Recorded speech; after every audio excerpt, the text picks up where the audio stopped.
Барлықтарыңызға сәлем. Бүгін арабтардың ерекше тағамы маклубе дайындаймыз.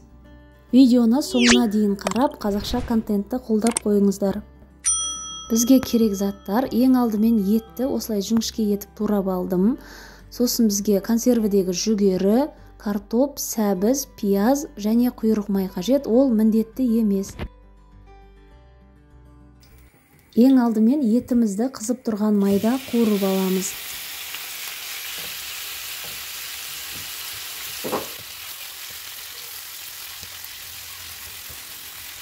Етіміз біраз қуырылғаннан кейін оған тұз салып, су құйып, қақпағын жауып, баяу отта 1 сағат бұқтырамыз.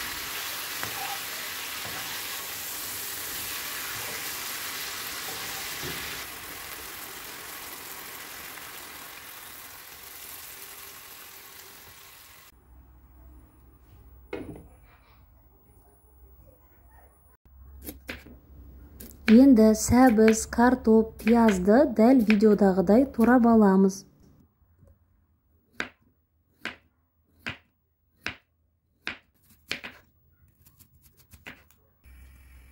Сәбіз бен картопты қызып тұрған майда екі бетін қызартып, қуырып аламыз.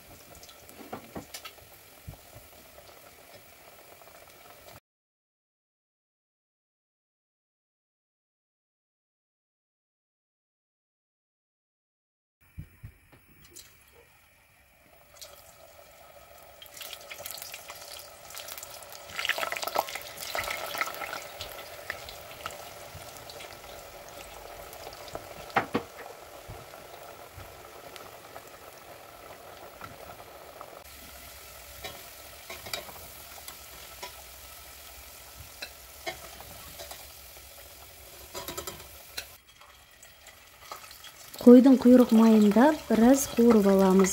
Бірақ құйрық май қосу ол міндетті емес.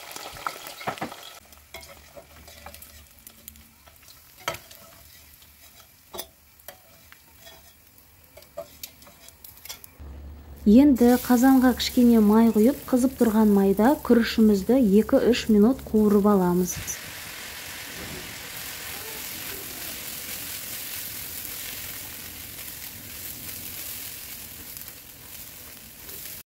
Бұл менде етті қуырылған таба, еттің қалған майының үстіне су құйып, 2 шай қасық тұз және 1 шай қасық куркума қосып, суды қайнатамыз.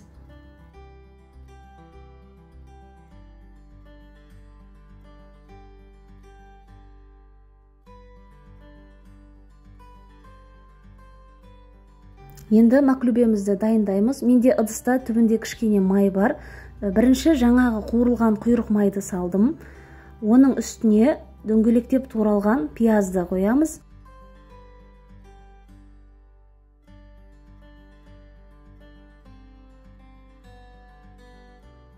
Одан кейін етті, сәбізді, картопты, ең бетіне күрішімізді саламыз.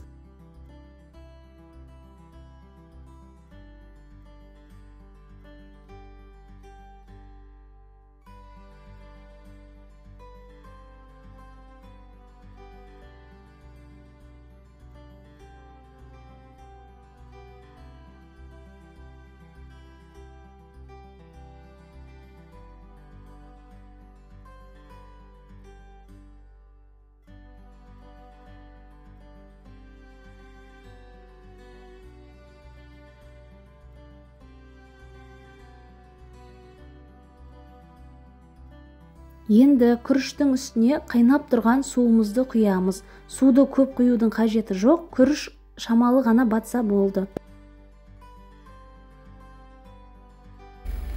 Енді күріштің беті біркелкі пісу үшін осылай бетіндегі күрішін ғана шамалы араластырып, суы тартылған кезде қақпағын жауып 40 минут баяу отта пісіреміз.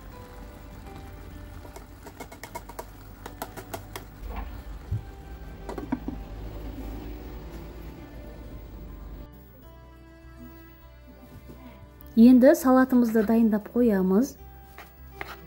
Салатқа қалауыңызша редиска, укроп, көк пияз қосуға болады.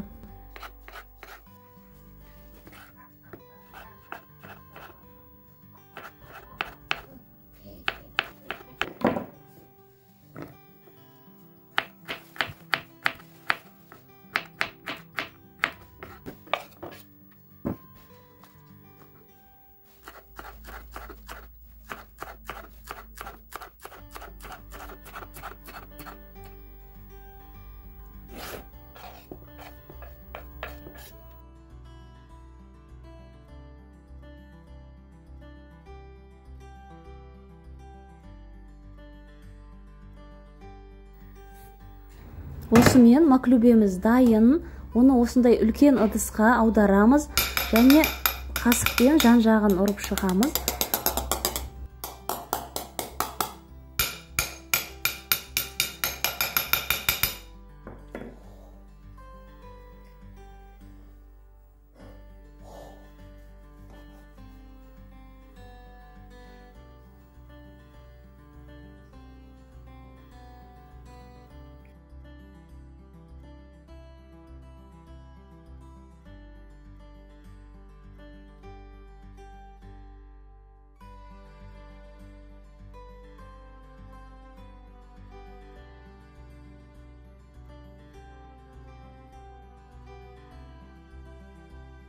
Енді шеттеріне салатымызды қойып шығамыз.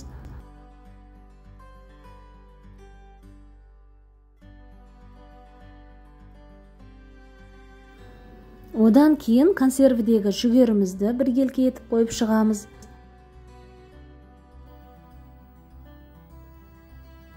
Айранымызды құйып шығамыз. Осымен біздің маклюбеміз дайын.